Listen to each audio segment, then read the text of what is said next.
incidents. And in these 3 or 4 incidents, Mr. President, were they all caught in flagrante delicto? Yeah, Meaning they were in commission of the crime? I would never kill an innocent. Hindi ako gago magbaril ng tao. Sabi mo nakatali, yung extrajudicial killing niya, sabi mo na nakapusas tapos barilin. Hindi ka lalaki niya. Thank you for the clarification. That's not a job of... Huwag na lang yung sabihin nung tanggalin mo na lang yung mayor tapat yung pagka-police mo. Hindi, that's not the job of... pagkalalaki ka, hindi mo gawin yan. So, Mr. Chair, they were caught in flagrante delicto, meaning in the commission of the crime, at you would say na in all these cases, nanlaban po sila, yung 3 or 4. Bumunot po sila ng baril. Yes. Sa Dumoy. Mr. President, in these 3 or 4 cases of... ang problema lang yan is actually, 6 ba yun ang namatay?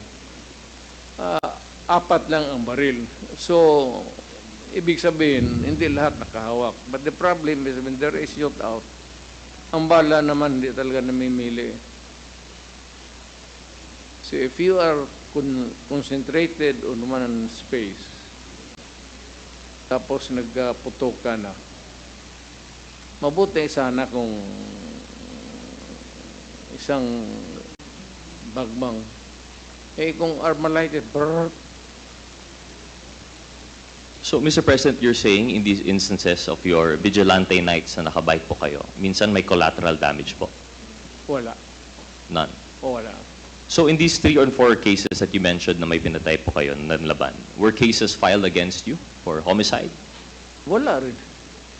Isn't it the job of the prosecutor to, if pag may namatay, either homicide or murder, that they would file the case and you would prove your defense in court?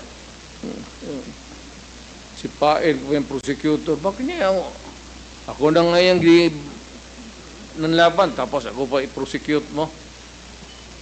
So, Mr. President, in these instances where you have killed these 3 and 4 people, and no cases were filed. No. No cases were filed. Would you recall the names of these persons that you have killed? No. You know, why would I? Why would? It's a silly question. Bakit ko alamin kung sino yung gagawin na yan? Punerary ang bahala na sila establish ng identity. And the police. Not me. Mr. Chair, just a manifestation. It is deeply disturbing to know that there's a confession of killing here in which the prosecutor did not investigate. There were no cases were filed, not even before the DOJ. I believe this is something that should be brought up to the attention of the DOJ and should be studied at a further time. Thank you, Mr. Chair. I'm waiting for that time. I'd be happy. I would be happy to answer any and all. Walang problema yan. Thank you for that. Mr. President, you also mentioned earlier kay Chairman Dan, and I think to other congressmen, that marami na po kayong police na pinatay. And I would assume that this is in reference to certain malicious or yung mga ninja cops. Would you have a number kung ilan po ito? Without hyperbole, Mr. President, ilan po ang police ang pinatay po ninyo? Hindi ako lang. Hindi lang ako. Yung police, in a raid, something like that. Shootout. In a raid, in a shootout. Hindi yung sabihin mo na confrontation personal na one-on-one. Mr. President, what was your participation in the raid or shootout? As a mayor, you were there for the police operation? Yes. And this is a one-time thing po ba, Mr. President? Or it has happened multiple times? What? Maraming beses na po ba ito nangyari? Hindi. So it was only one raid in which maraming police ang pinatay?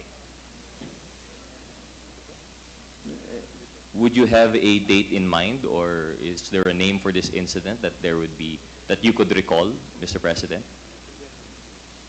About what? About that raid in which may marami po kayong pinatay na police?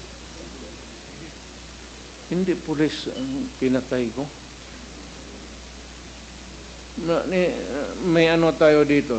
Tayo nagkaintindihan. Miscommunication. Okay, Mr. President. Well, I'll just proceed in another question. Hindi ako nagpapatay ng pulis ko. Okay. I would never do that.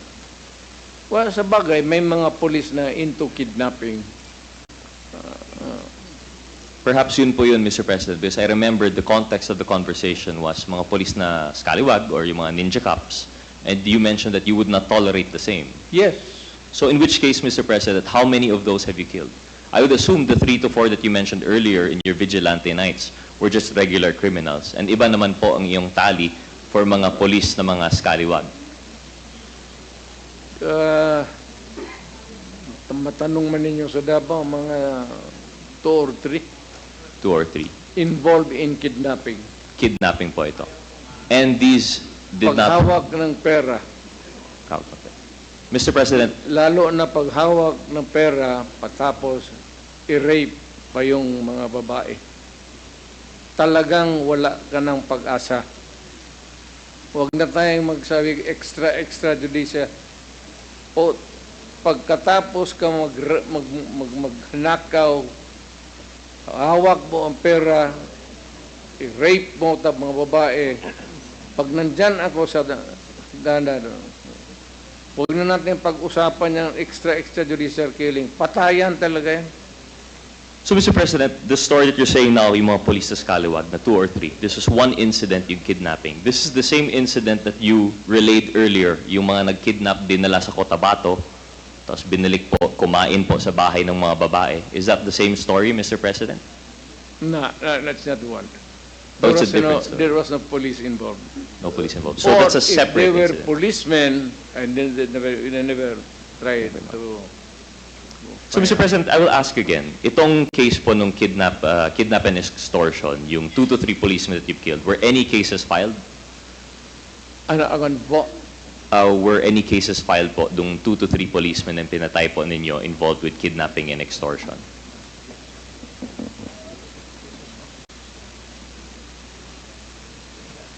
Yung police na pinatay ko, Yes. involved in kidnapping, Yes. wala na kaso yan. No more case. And like Against whom? against you po for having killed the policeman. Ako? Yes, Mr. President. Bakit? Bakit magupala ng kaso? Eh, may kasama akong pulis rin dyan eh. Hindi naman ako nagpapahiro. I'm not trying to picture myself as a crusader na... Of course, makasama ko yung mga pulis. Sorry, Mr. President, perhaps mali po yung terminology. Not filing of the case in court, pero any case po yung for investigation Marami. by the DOJ. Also meron po. Man. So, going back po, just to clarify, yung vigilante killings of 3 to 4 persons, likewise, meron rin pong Meron investigation pa, po with the DOJ. Okay, Mr. Chair. That clarifies it po. Automatic yan. May ano talaga. So, filing the investigation, meron. It's the police, but it's the fiscal who will decide. Yes. Ang critical stage na is the fiscal. Yes. Whether or not there is a crime committed, or if there is a crime or an act committed, whether it is legal or illegal. Thank you for the clarification, Mr. If it's President. illegal, wala yan. So earlier, yung binanggit po natin na 3 to 4 persons and then 2 to 3 persons of police, what I meant was fiscal po na investigation, not cases filed in court. At meron naman po. Likewise, Mr. President, yung pinatay po ninyo yung kidnapping incident, yung sa Cotabato, tapos bumalik, kumain sa bahay, paglabas, you confronted them, tapos pinatay po ninyo. Likewise, there was a investigation by the fiscal. Yes. Yes, and the case was dismissed. Alam ko, pag pinara sila ng pulis, yung laod, the owner of that laod thing, it was the laod, police yan, the owner of laod firing range. Yun ang pumapasok sa gitna, pinara sila. Tapos paglabas nila, may carbine na, nandito ako sa tabi. Mr. President, was that SPO for Jim Tan? Is that SPO for Jim Tan, yung may-ari ng Laod Firing Range?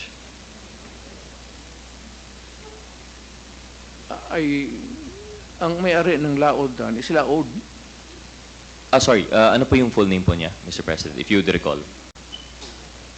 Ano? Hindi mo. So it was just Laod? Laod. Laod. You can Well, you can easily get it by just phone. Thank you, Mr. President. Mr. President.